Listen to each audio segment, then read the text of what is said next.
حال ہی میں برطانیہ میں ہونے والے پرتشدد فسادات کے مناظر پوری دنیا میں دیکھے گئے، لیکن ان فسادات کا ایک پاکستانی شہری سے تعلق کیوں جوڑا جا رہا ہے؟ جولائی 2024 کے اواخر میں برطانیہ کے شہر ساؤتھ پورٹ کے ایک ڈانس اسٹوڈیو میں 3 کمسن بچیوں کا قتل ہوا۔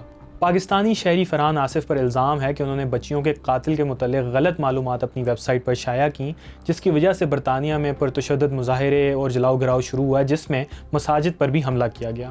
لاہور میں فرحان آصف کو ان الزامات کی بنیاد پر گرفتار کیا گیا۔ بی بی سی کی تحقیق کے مطابق بچیوں کے قتل کے بعد چینل 3 نو نامی ایک ویب سائٹ پر ایک خبر شائع ہوئی، جس میں یہ دعویٰ کیا گیا کہ 17 سالہ حملہ آور ایک مسلمان پناہ گزین تھا جو 1 سال قبل غیر قانونی طریقے سے برطانیہ میں داخل ہوا۔ یہ خبر بہت جلدی وائرل ہوئی اور اس کے نتیجے میں کیا ہوا وہ پوری دنیا نے دیکھا۔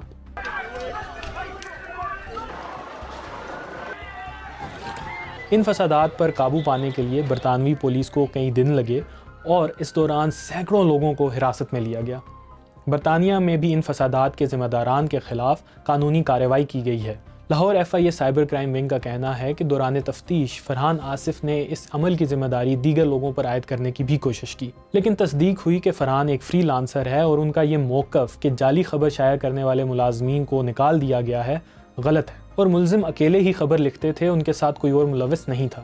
فرحان آصف کے خلاف سائبر ٹیررزم کی دفعات 9 اور 10A کے تحت مقدمہ درج کیا گیا ہے۔ واضح رہے کہ پیکا ایکٹ کی دفعہ 9 کے مطابق کسی بھی قسم کی معلومات جس سے کسی بھی دہشت گردی کے واقعے یا سزا یافتہ دہشت گرد کی تعریف قانوناً جرم ہے، جس کے تحت زیادہ سے زیادہ 7 سال کی سزا اور 1 کروڑ روپے کا جرمانہ ہو سکتا ہے۔